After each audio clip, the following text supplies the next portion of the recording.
في هذه الحلقة كنحلوا لغز الوسواس، الغضب اللي كتخبيه، ودائرة التكرار الجحيمية اللي كتطيح فيها بلا ما تحس.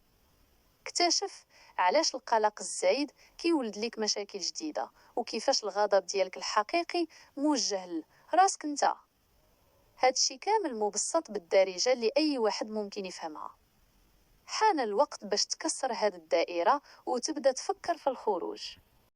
هذا تحليل لجزء مهم من كتاب فن اللامبالاة لمارك مانسون. اليوم غادي ندويو على واحد الموضوع اللي كيعيشوه بزاف ديال الناس وكيعذبهم بلا ما يحسوا. الموضوع هو كيفاش حنا كنركزوا بزاف على شي حوايج ما خاصناش نركزوا عليهم، وكيفاش كنطيحوا في واحد الدائرة الخايبة ديال التفكير والغضب. علاش حنا ديما مقلقين؟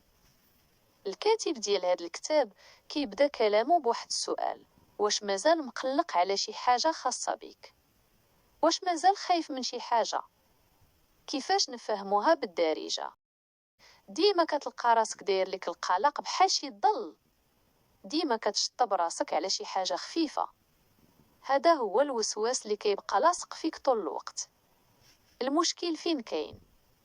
المشكل هو أن هذا القلق المفرط ولا الخوف الزايد ما كيجيبش لك غير ستريس، بل كيجيب لك حتى مشكل جديد. مثلا كتخاف بزاف من الفشل، هاد الخوف كيخليك ترتكب أغلاط صغيرة بلا ما تحس، وديك الأغلاط كتولي مصدر جديد للقلق. يعني الخوف ولد القلق، والقلق ولد الخوف، بحال شي دورة ما كتساليش. 2. حقيقة الغضب اللي كتخبيها. الكاتب كيهضر على الغضب، كيقول واش حاس براسك غضبان بزاف؟ واش حاس بالظلم؟ كيفاش نفهموها بالدارجة؟ كاين اللي كيتعصب بزاف وكيعبر على الغضب ديالو بطريقة خايبة، أو كيبين أن شي ناس ظلموه. ولكن الكاتب هنا كيقول واحد الحكمة واعرة بزاف. الخلاصة ليك، الحقيقة اللي كتخبيها هو أنك انت فالحقيقة ما كتغضبش على شي واحد كتر ما كتغضب على راسك. علاش؟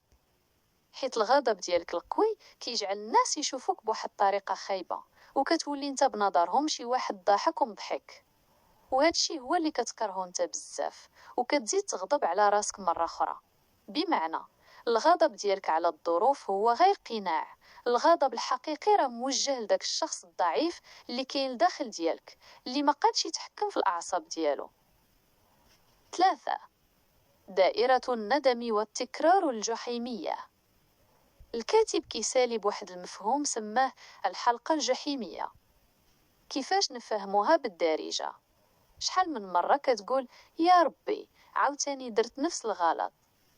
الحلقة الجحيمية هي فاش كتبقى تعاود نفس المشاكل ونفس الأفكار الخايبة ونفس ردود الأفعال مرارا وتكرارا. ندمتي على شي حاجة ولكن عاودتيها، قلتي صافي ما غاديش نتعصب، ولكن تعصبتي عاوتاني. هادشي كيخليك حزين وكتشعر بالذنب وكتلوم راسك بزاف. والمصيبة الكبيرة هي هاد الندم والذنب كيخليك تحبس تفكر في الحل. كتولي مشغول غير أنا فاشل حيت درت هادشي، بلا ما تسول راسك كيفاش نوقف هادشي. الكاتب كيبغيك تعرف أن هاد الدائرة ممكن تكون وقعات ليك شحال من مرة قبل، يعني ماشي انت أول واحد كيطيح فيها. الرسالة ديال اليوم هي ماشي القلق هو اللي مشكل، بل التفكير الزايد اللي كنديرو فيه هو المشكل. وقف تلوم راسك، وقف تغضب على رأسك، بدا تفكر كيفاش تخرج من الدائرة الخايبة ديال التكرار. نتمنى تكونوا استفدتوا من هذا التبسيط. اللي بغى يعرف أكثر على فن اللامبالاة أو بغى نفصلو في شي جزء آخر من الكتاب يخلي لينا تعليق.